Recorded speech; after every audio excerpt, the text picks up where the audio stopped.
Dans cette vidéo, nous allons dévoiler la puissance surprenante que possède le sel en tant que véritable arme dans le combat spirituel.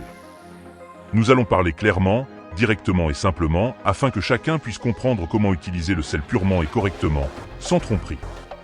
Soyez donc très attentifs. Vous êtes-vous déjà demandé pourquoi Jésus a dit à ses disciples qu'ils étaient le sel de la terre? Saviez-vous qu'il existe 3 façons d'utiliser le sel qui peuvent briser toutes les malédictions et attirer d'abondantes bénédictions dans votre vie? Restez avec nous jusqu'à la fin de cette vidéo, car je vais vous révéler ces réponses, et je peux vous garantir que vous serez étonnés par les révélations que nous avons sur le sel en tant qu'outil spirituel puissant. Tout d'abord, il faut reconnaître une vérité absolue qui est essentielle pour comprendre ce dont nous allons parler. Tout ce qui existe a été créé par Dieu. Tout a été fait par lui et pour lui. Rien, absolument rien, n'existe en dehors de sa volonté.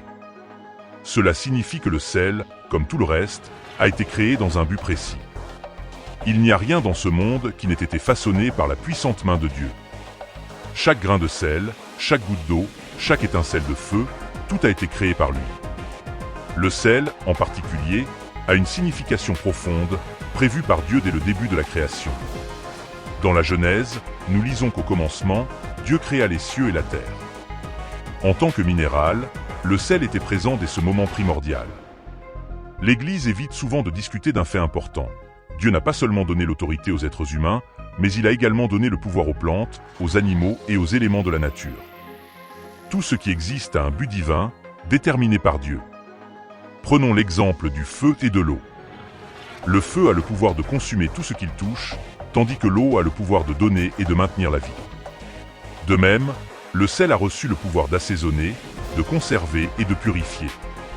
Le feu dévore, l'eau donne la vie, le sel protège et purifie. Tous ces éléments sont des instruments entre les mains du Tout-Puissant. Réfléchissons bien à cela. Chaque élément du monde a un but divin. Tout comme le sel conserve les aliments, ne peut-il pas aussi préserver notre foi dans les moments d'épreuve et de difficulté? J'aimerais profiter de cette occasion pour faire une brève pause et vous inviter à partager votre expérience du sel dans les commentaires.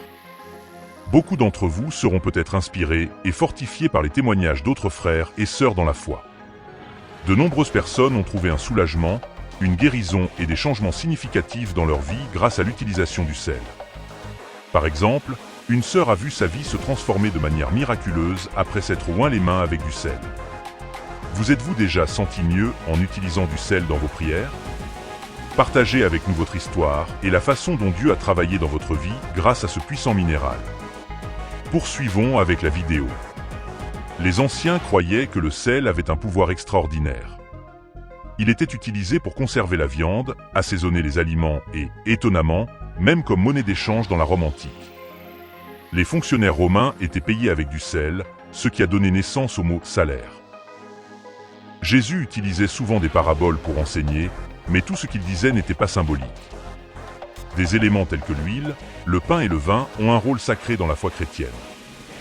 Alors pourquoi acceptons-nous l'utilisation de l'huile sans poser de questions, mais doutons-nous du pouvoir du sel?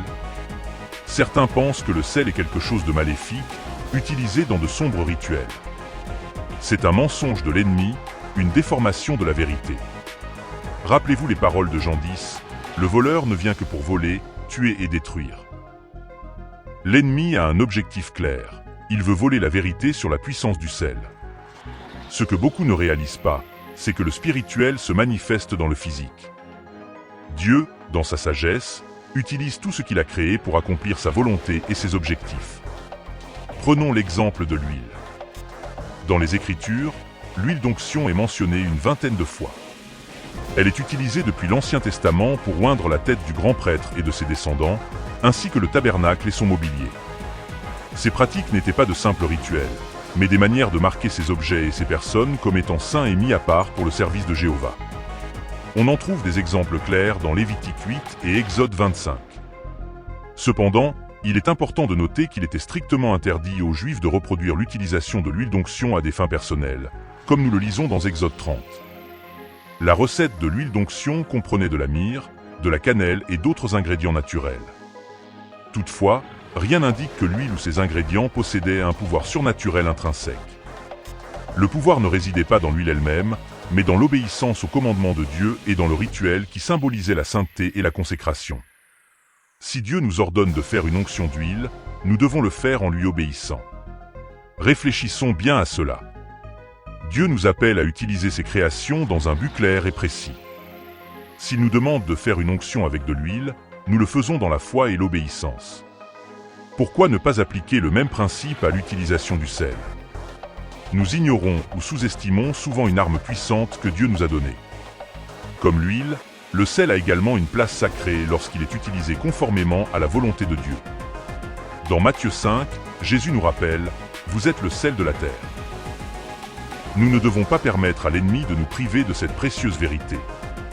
Si nous regardons le Nouveau Testament, nous constatons que seuls 4 passages mentionnent l'onction d'huile.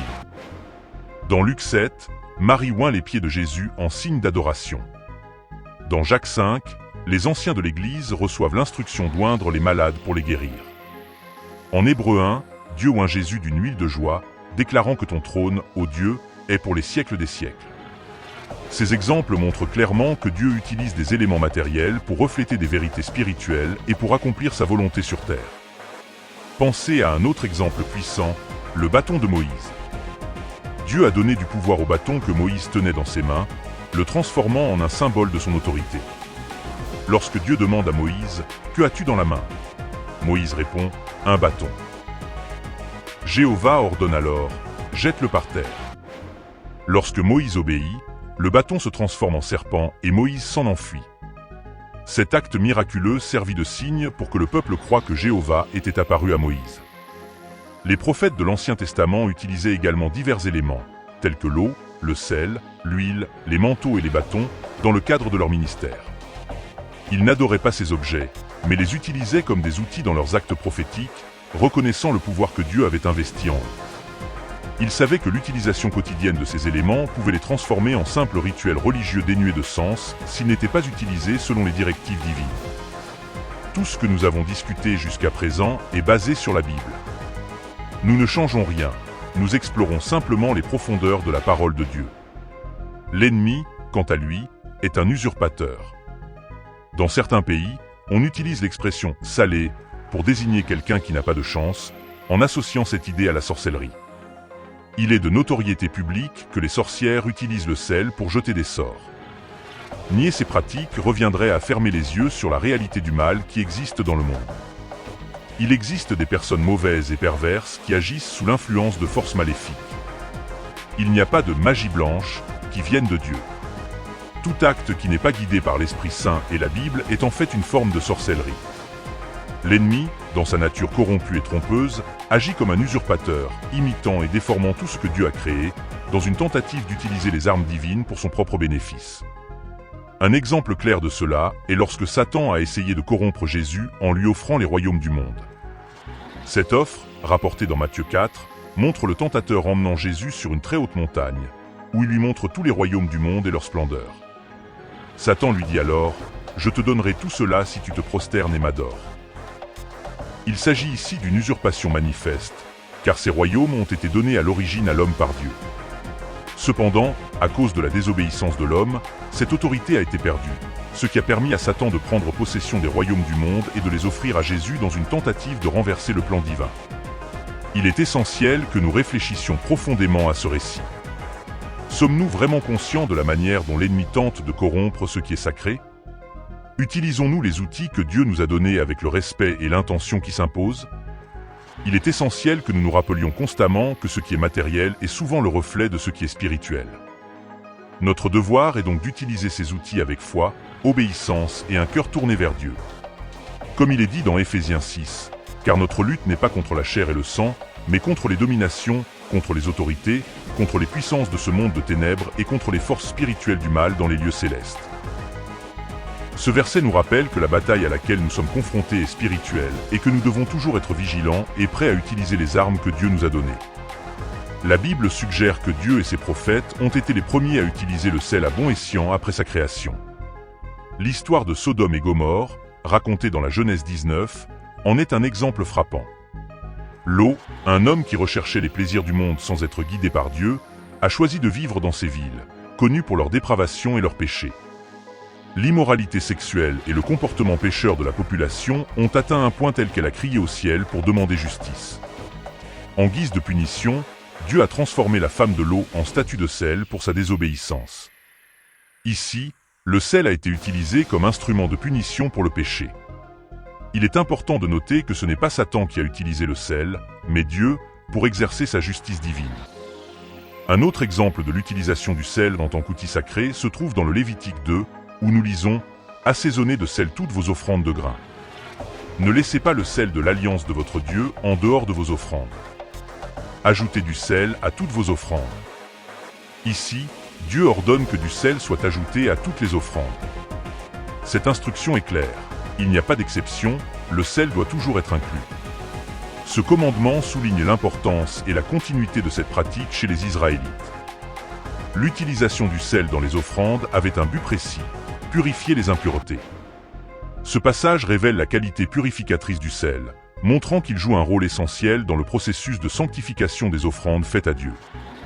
En outre, dans 2 Chroniques 13h5, il est dit « Ne savez-vous pas que l'Éternel, le Dieu d'Israël, a donné le royaume d'Israël à David et à ses descendants par une alliance de sel pour toujours ?»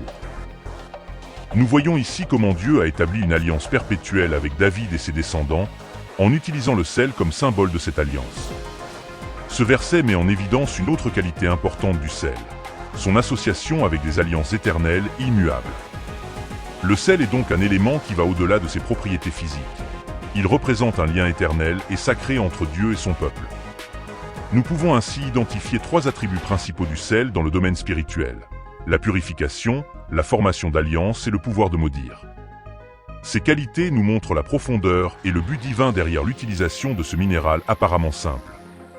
Le sel, entre les mains de l'homme, peut être considéré comme un simple condiment, mais lorsqu'il est utilisé selon la volonté de Dieu, il devient un instrument puissant aux significations spirituelles profondes et éternelles.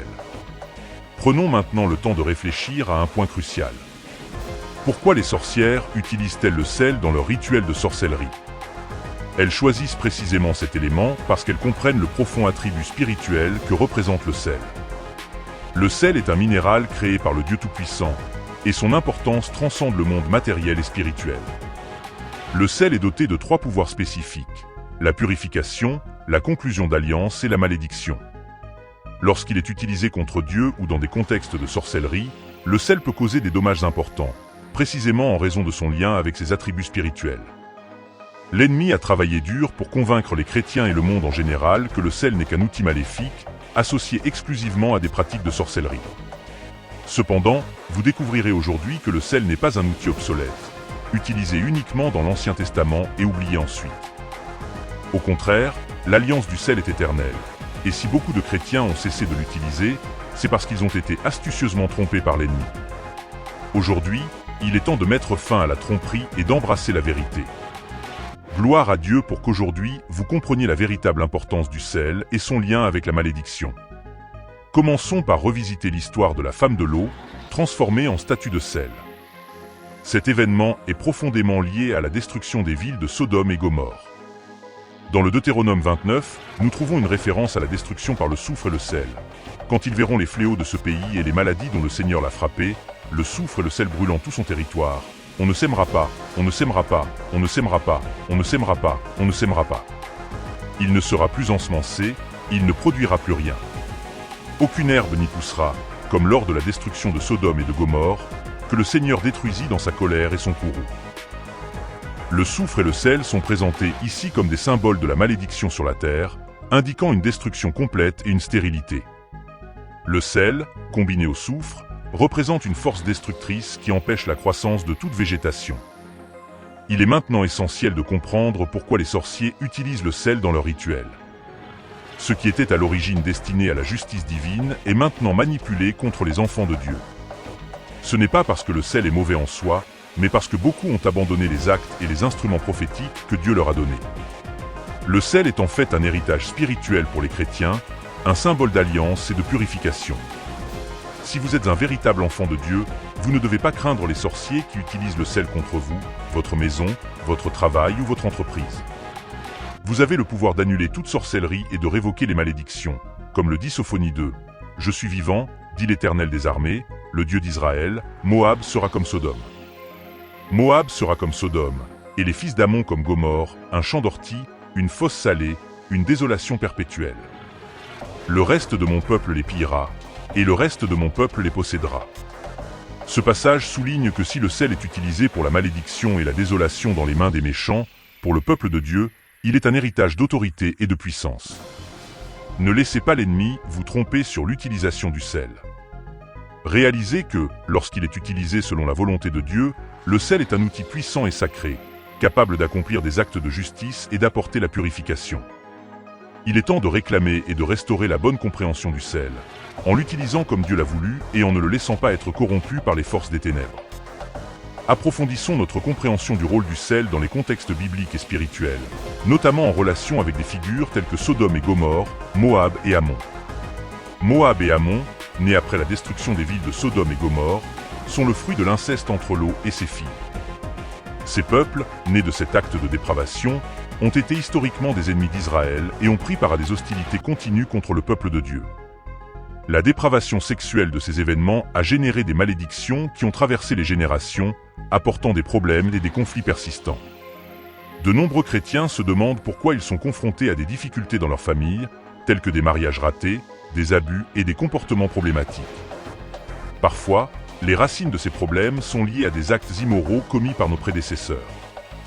L'héritage spirituel de ces pratiques peut se manifester dans divers aspects de la vie familiale, générant des comportements nuisibles et des situations difficiles, même parmi ceux qui professent la foi chrétienne.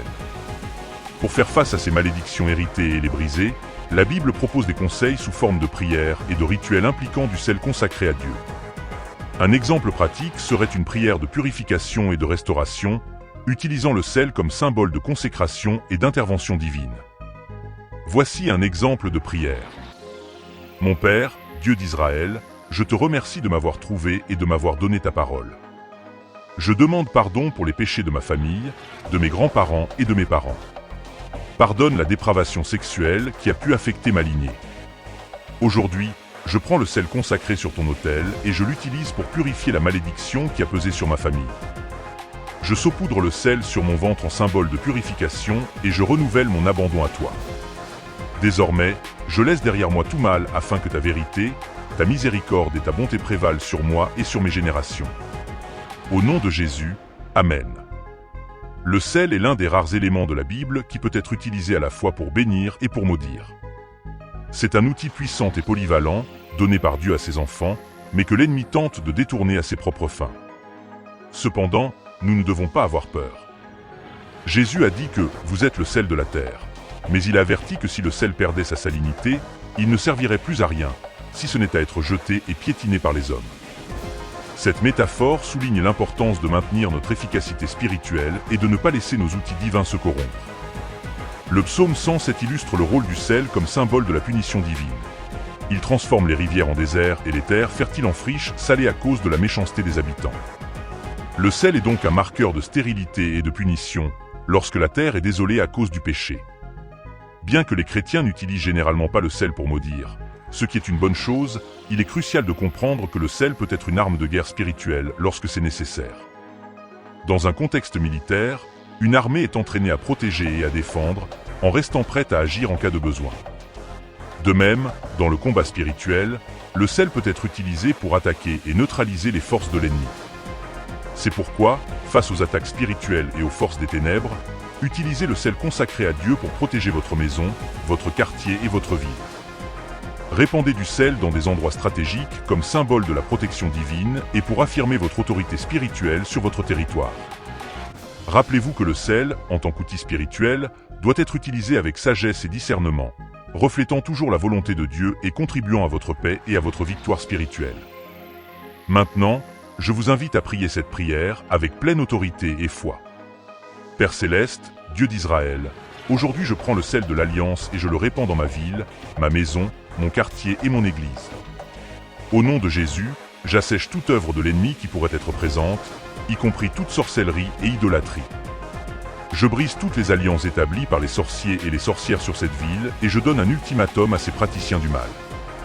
Qu'ils se repentent de leurs mauvaises actions, et s'ils ne le font pas, qu'ils soient eux-mêmes confrontés à la main puissante du Dieu vivant. Je lie l'homme fort au nom de Jésus et je lie tous les esprits de vengeance qui veulent s'en prendre à moi et à mes proches. À partir d'aujourd'hui et pour toujours, que la méchanceté ne se manifeste plus jamais dans cette ville. Au nom de Jésus, que cela soit écrit et que cela soit fait. Amen. Le sel, un minéral commun, revêt une importance spirituelle considérable qui transcende le monde matériel. Tout au long des Écritures, le sel est mentionné non seulement comme un condiment, mais aussi comme un élément vital pour la purification, la consécration et la justice spirituelle. L'un des exemples les plus illustratifs du pouvoir du sel se trouve dans l'action du prophète Élisée. Dans 2 Rois 2, 19-22, Élisée se rend à la source d'eau contaminée de Jéricho, une ville dont l'eau provoquait la stérilité et la mort. Il jette du sel dans la source et déclare « Ainsi parle le Seigneur, j'ai purifié ces eaux ». Élisée a démontré la capacité du sel à transformer et à restaurer ce qui a été corrompu. Cet acte n'a pas seulement guéri les eaux, il a aussi établi un principe spirituel sur la puissance de Dieu qui se manifeste à travers le sel. Un autre exemple pertinent se trouve dans Ézéchiel 43, 24, où Dieu ordonne qu'un taureau et un bélier sans défaut soient offerts à l'Éternel avec du sel. L'utilisation du sel dans les offrandes était une pratique essentielle dans les rituels de purification de l'Ancien Testament, symbolisant l'importance de la pureté et de l'acceptation des offrandes faites à Dieu.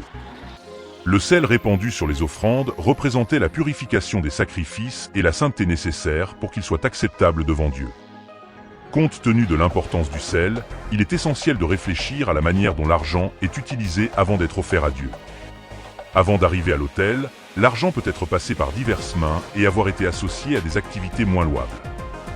En consacrant le sel à Dieu, vous créez un moyen de purification pour l'argent que vous apportez en offrande. Cela signifie qu'en consacrant le sel exclusivement au service divin, vous participez à une pratique de sanctification et de purification, garantissant que le fruit de votre travail est propre et accepté par Dieu. Pour consacrer le sel à Dieu, achetez un paquet entier et consacrez-le exclusivement au service divin. Évitez d'utiliser ce sel à d'autres fins, comme la cuisine. Ce sel doit être traité avec révérence et respect, et un nouveau récipient doit être utilisé pour le conserver, exclusivement dédié à sa fonction sacrée. De la même manière, toute huile consacrée doit être conservée séparément pour honorer Dieu. Dans de nombreuses églises, le sel est saupoudré sur les dîmes et les offrandes en guise de purification. Cette pratique, bien qu'elle ne soit pas universelle, est l'expression de l'idée que le travail des mains doit être pur avant d'être offert à Dieu. Le Lévitique 2h13 souligne cette importance lorsqu'il dit « Toute offrande de grain doit être assaisonnée de sel. Ne laissez pas le sel de l'alliance de votre Dieu en dehors de l'offrande de grain. Ajoutez du sel à toutes vos offrandes. » Ce passage souligne la nécessité d'ajouter du sel aux offrandes pour garantir leur pureté et leur acceptation. L'alliance du sel est un thème récurrent dans l'Écriture, comme le mentionne Nombre 18h19. Toutes les offrandes par élévation des choses saintes que les enfants d'Israël présentent à l'Éternel, je te les donne, à toi, à tes fils et à tes filles avec toi, comme une loi perpétuelle.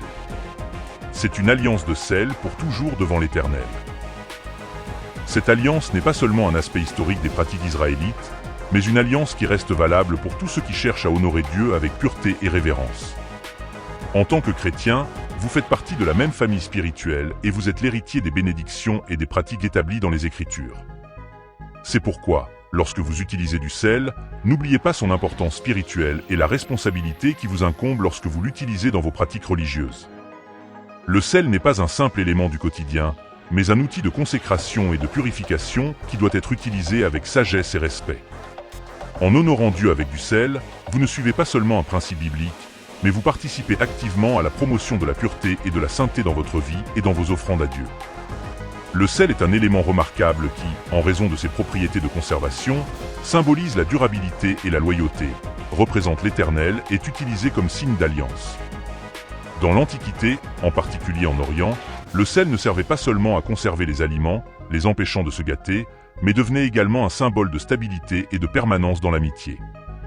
Ce symbolisme est profondément ancré dans les pratiques culturelles et les rituels des anciennes civilisations.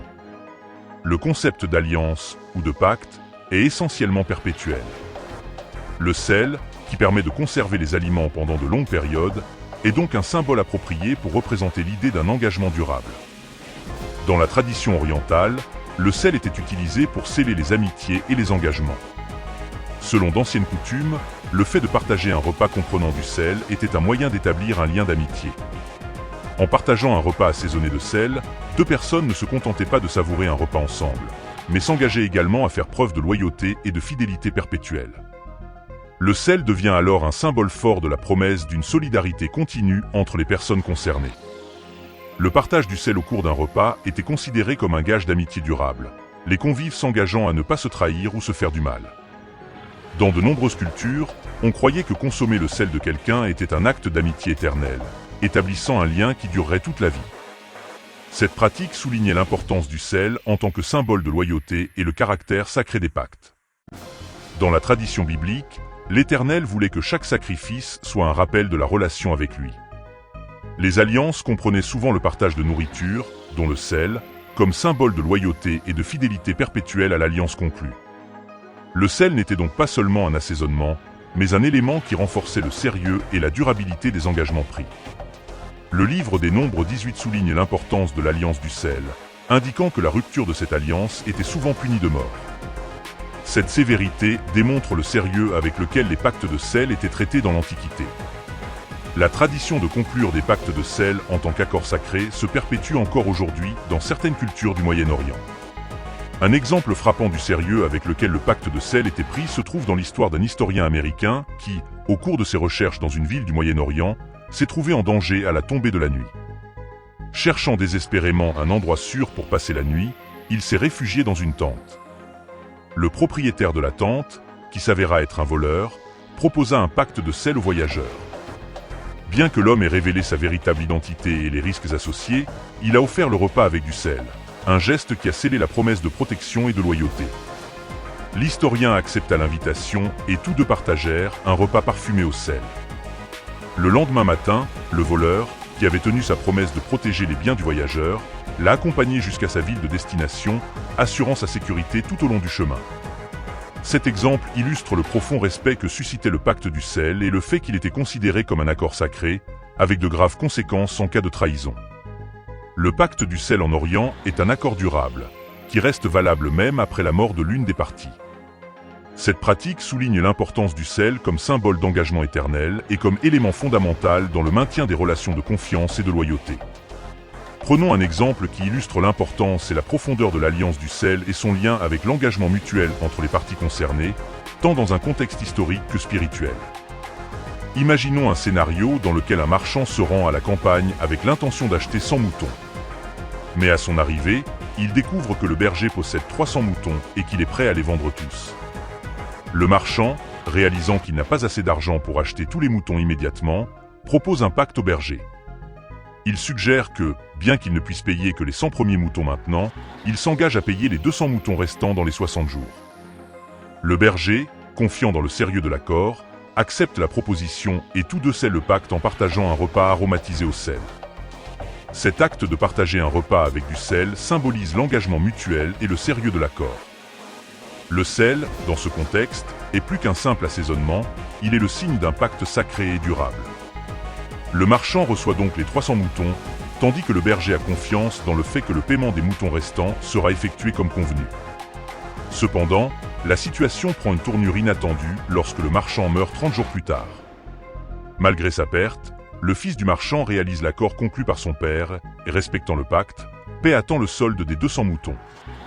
Ce geste honore non seulement la mémoire de son père, mais réaffirme également le sérieux et la pérennité du pacte. Ainsi, l'alliance du sel est un exemple d'engagement mutuel, reflétant la nature équilibrée et sérieuse d'un accord, où les deux parties sont obligées de tenir leurs promesses. Cet exemple met en évidence un principe fondamental. L'alliance du sel représente un engagement profond et permanent, tant dans le monde séculier que dans le monde spirituel. Pour bien la comprendre, il est important de reconnaître qu'une alliance avec Dieu, symbolisée par l'alliance du sel, nous oblige à vivre selon les principes et les commandements qu'il a établis. On ne peut pas prétendre être en alliance avec Dieu et vivre en même temps de manière indisciplinée. Dieu honore ceux qui l'honorent et attend de nous que nous respections les engagements que nous prenons envers lui. L'alliance du sel est plus qu'un ancien rituel, elle est porteuse d'une signification profonde et durable. Exode 20 mentionne la vallée du sel, un lieu associé à la victoire pour ceux qui se battent pour leur bénédiction. Selon 2 Samuel, David s'est distingué en battant 18 000 Araméens dans la vallée du sel, et plus tard, en tuant 10 000 Édomites au même endroit. Cette vallée a été le théâtre de 2 victoires importantes pour les Israélites, l'une d'entre elles étant la bataille épique de David contre les Araméens. La vallée du sel, bien que son emplacement exact soit discuté par les spécialistes, est considérée comme l'endroit où David a remporté une victoire remarquable. Il a affronté une armée ennemie supérieure en nombre et sa victoire a été perçue comme une démonstration claire que Dieu était avec lui. Ce récit sert à illustrer un point crucial. Même lorsque Dieu nous accorde la victoire ultime, nous devons toujours mener nos propres batailles. De nombreux chrétiens croient que Dieu mène nos batailles dans un sens absolu, mais ce n'est qu'une partie de la vérité. Dieu a déjà remporté la victoire finale sur le mal et le péché, mais dans la pratique, nous sommes appelés à mener nos propres combats quotidiens. La victoire spirituelle et matérielle exige de nous des efforts personnels, de la persévérance et de l'action. Dans le contexte moderne, de nombreux chrétiens peuvent s'habituer à l'idée de prier et d'appeler à l'aide sans s'engager activement dans le combat spirituel et les batailles personnelles.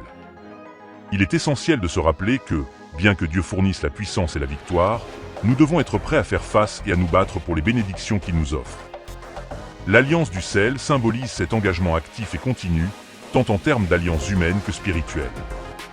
Les Écritures décrivent Jésus comme le Verbe fait chair, le Logo incarné, une manifestation tangible de la divinité dans le monde. Sa vie et son ministère ont été marqués non seulement par des enseignements profonds, mais aussi par des actions concrètes qui confirmaient et amplifiaient ses paroles. Il ne s'est pas contenté de prier et de jeûner. Il a vécu et démontré ce que signifie pratiquer la foi. Comme David, qui a affronté les batailles et prouvé sa foi par ses actes, Jésus savait que la vraie foi exige plus que des mots. Elle exige des actes et de la pratique. Pour les Israélites, le sel n'était pas seulement un assaisonnement, mais un symbole puissant aux multiples dimensions spirituelles et pratiques. Le sel était utilisé pour sceller les alliances entre Dieu et les hommes, représentant la durabilité et le sérieux des engagements pris. Il était également un élément essentiel pour purifier les offrandes présentées à Dieu, symbole de pureté et de dévouement. Le sel avait le pouvoir de bénir ou de maudire, selon le contexte dans lequel il était utilisé. David, pour prouver que Dieu était avec lui, a utilisé le sel de l'alliance comme un signe que la victoire viendrait directement de la main de Dieu. Lorsque l'on recherche les bénédictions de Dieu, il est essentiel de se demander ce que l'on fait pour les obtenir. L'attitude passive qui consiste à attendre que Dieu agisse de lui-même, sans effort actif de notre part, ne suffit pas. De nombreux chrétiens se contentent de prier et d'assister à des réunions d'église, sans s'impliquer dans des actions qui démontrent leur foi de manière pratique. La vraie foi exige plus qu'une attitude conformiste. Elle exige des sacrifices, des efforts et de la détermination. Tout comme David a affronté les défis avec courage et une foi active, nous devons nous aussi nous battre pour obtenir les bénédictions de Dieu. Le sel peut être une bénédiction ou une malédiction, selon l'attitude et la préparation avec lesquelles nous affrontons nos batailles spirituelles et personnelles. Si vous vous préparez à la bataille spirituelle avec un cœur et un esprit dédiés à Dieu, le sel sera une bénédiction.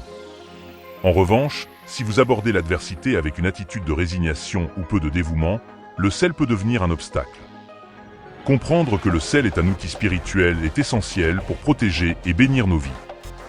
Par exemple, si une sorcière maudit votre maison avec du sel et que vous n'êtes pas consacré à Dieu, cette malédiction peut avoir un effet sur vous. Cependant, si vous vous consacrez à Dieu et honorez sa parole, aucune malédiction n'aura de pouvoir sur vous. La vie chrétienne exige de nous que nous soyons plus que de simples orateurs. Nous devons être des praticiens de la parole. Cela signifie que nous devons vivre avec justice, piété et intégrité devant Dieu. Si quelqu'un ne vit pas dans le domaine spirituel, il peut y avoir un vide dans sa vie spirituelle. Le sel symbolise le début de ce combat spirituel et l'engagement dans une vie de foi active. Jésus a souvent utilisé des actes prophétiques pour démontrer la puissance de Dieu. En Jean 9, nous en trouvons un exemple significatif. Lorsqu'il rencontre un aveugle, Jésus ne se contente pas de parler de la situation, mais prend des mesures concrètes pour le guérir. Ses disciples ont demandé si la cécité était due au péché de l'homme ou à celui de ses parents, et Jésus a répondu que l'état de l'homme servait à manifester les œuvres de Dieu. Il fit alors de la boue avec sa salive et l'appliqua sur les yeux de l'homme, en lui recommandant de se laver à la piscine de Siloé. L'homme a suivi les instructions de Jésus et a recouvré la vue. Ce miracle a non seulement démontré la puissance de Jésus en tant que Fils de Dieu, mais il a également illustré la combinaison de paroles et d'actions qui caractérise la manifestation du royaume de Dieu. Pour illustrer mon propos, prenons l'exemple des plantes. Nous savons que Dieu a créé toutes choses et que chaque création a un but précis pour le glorifier. Parmi les merveilles de la création, les plantes jouent un rôle fondamental dans la guérison des hommes et des animaux. De nombreuses substances médicinales que nous utilisons aujourd'hui, telles que l'aspirine et la morphine, trouvent leur origine dans les plantes. Ces découvertes nous montrent que les plantes ne sont pas seulement des éléments physiques de notre monde, mais qu'elles ont aussi un lien plus profond avec le spirituel. On pourrait penser que les plantes sont purement matérielles, qu'elles appartiennent au monde physique que nous percevons. Cependant, si l'on considère l'origine des plantes, on s'aperçoit qu'elles ont commencé leur existence sur le plan spirituel. Au commencement, comme le décrit la Genèse, il n'y avait que le vide, puis Dieu a fait naître tout ce que nous connaissons. Le monde physique que nous observons est une manifestation du spirituel. Les plantes ont donc d'abord été un concept dans la pensée divine avant de se manifester sous la forme matérielle que nous connaissons. La citation de Jérémie « Avant de te former dans le sein de ta mère, je t'ai connu. Avant que tu sois né, je t'ai consacré » illustre la manière dont le spirituel précède le matériel. De même, Jésus, l'Esprit fait chair, représente l'union du spirituel et du matériel. Le sel est un exemple de la manière dont le spirituel peut interagir avec le matériel. Dans son état physique, le sel est simplement du sel, mais dans le contexte spirituel, il symbolise l'alliance, la purification et la bénédiction. Lorsque Jésus accomplissait des miracles, il reliait souvent le spirituel au physique, comme lorsqu'il a fait de la boue avec sa salive et l'a appliquée sur les yeux de l'aveugle. Bien que la terre soit simplement de la terre et que la salive soit simplement de la salive, ces deux éléments ont une signification symbolique plus profonde. La terre représente la création et la matière, tandis que l'eau, dont la salive est une forme, représente la vie et la pureté. Jésus a utilisé ces éléments physiques pour manifester son autorité spirituelle et accomplir le miracle. Un point crucial de Jean 9 est que Jésus ordonne à l'aveugle de se laver dans la piscine de Siloé, qui signifie « envoyer ». L'action de se laver était une étape essentielle dans l'accomplissement du miracle. L'obéissance aux instructions de Jésus, combinée à l'action physique du lavage, a entraîné la guérison de l'homme. Cela démontre que l'obéissance et l'action sont des éléments importants pour recevoir les bénédictions de Dieu. Tout au long de l'histoire biblique, le sel a été utilisé comme un instrument important pour représenter l'alliance entre Dieu et l'homme, en particulier à l'époque de l'Ancien Testament. Il était utilisé pour purifier les offrandes, condamner les lieux marqués par le péché et établir des alliances. Symboliquement, le sel représente l'éternité et la permanence. Son application doit se faire avec soin et pureté, de son achat à son utilisation, en veillant à ce qu'il soit consacré exclusivement à des fins spirituelles. Lorsqu'il utilise le sel, le croyant doit être consacré à Dieu et vivre selon la vraie foi. Dans le cadre du combat spirituel, le sel peut être utilisé pour traiter les zones affectées par des malédictions, des pratiques de sorcellerie et des péchés. Dans les endroits où les mauvais esprits refusent de partir, il est important de prier et d'intercéder pendant l'application du sel, afin d'endiguer tout esprit de vengeance. Le sel peut également être utilisé pour briser les malédictions transmises de génération en génération en l'appliquant sur l'utérus et en renonçant aux liens ancestraux. En outre, le sel doit être saupoudré sur les dîmes et les offrandes présentées à l'autel, en priant pour leur purification. Dans les maisons et les lieux consacrés, le sel est utilisé pour affirmer que ces lieux sont protégés par la grâce divine et qu'aucune entité maléfique ou sortilège n'a de pouvoir sur eux. Dans les cultures orientales, le sel symbolise un engagement mutuel de loyauté et de confiance. Le fait de partager un repas avec du sel est le signe d'un lien éternel d'amitié et de fidélité, reflétant l'importance du sel en tant que symbole d'alliance et de protection spirituelle. Le sel seul n'aura aucun effet s'il n'est pas accompagné de la foi et d'un engagement authentique envers Dieu. Un exemple pertinent pour comprendre cela est l'histoire du serpent d'airain mentionné dans Nombre 21. Après avoir quitté le mont Hor et s'être dirigé vers la mer Rouge, en contournant le pays d'Édom, le peuple d'Israël s'est découragé et a commencé à murmurer contre Dieu et Moïse. Ils se plaignent en disant « Pourquoi nous as-tu fait sortir d'Égypte pour que nous mourions dans le désert ? Nous n'avons pas de pain, pas d'eau, et nous sommes malades de cette nourriture misérable. » À cause de leur ingratitude et de leur manque de foi, Dieu envoya des serpents venimeux qui mordirent les Israélites, causant de nombreuses morts. Le peuple, conscient de son erreur et repentant, se rendit auprès de Moïse et lui demanda d'intercéder auprès de Dieu pour que les serpents soient enlevés. Moïse prie alors Dieu et la réponse divine est surprenante. Dieu ordonne à Moïse de fabriquer un serpent d'airain et de le placer sur un poteau. L'instruction était claire. Quiconque serait mordu et regarderait le serpent d'airain serait guéri et survivrait. Moïse suivit les instructions et fabriqua un serpent d'airain qu'il plaça sur une perche. Chaque fois que quelqu'un était mordu et regardait le serpent, La morsure ne faisait plus de dégâts et la personne vivait. Dieu a montré sa miséricorde en fournissant un moyen visible de salut pour le peuple, en utilisant le serpent d'airain comme symbole de guérison et de rédemption. Mais l'histoire ne s'arrête pas là. Plus tard, le peuple s'est à nouveau corrompu et le serpent d'airain, qui avait été un instrument de salut, a été adoré et vénéré comme une idole. Dans 2 Rois 18, il est rapporté que le roi Ézéchia a pris des mesures drastiques pour corriger cette déviation spirituelle. Il a supprimé les hauts lieux de culte, détruit les pierres sacrées, abattu les Madachéra et enfin brisé le serpent d'airain qui avait été appelé Néhushtan. Le roi a agi ainsi parce que les Israélites brûlaient de l'encens au serpent et l'adoraient, oubliant que le véritable pouvoir et le miracle venaient de Dieu et non de la statue. Le même principe s'applique au sel.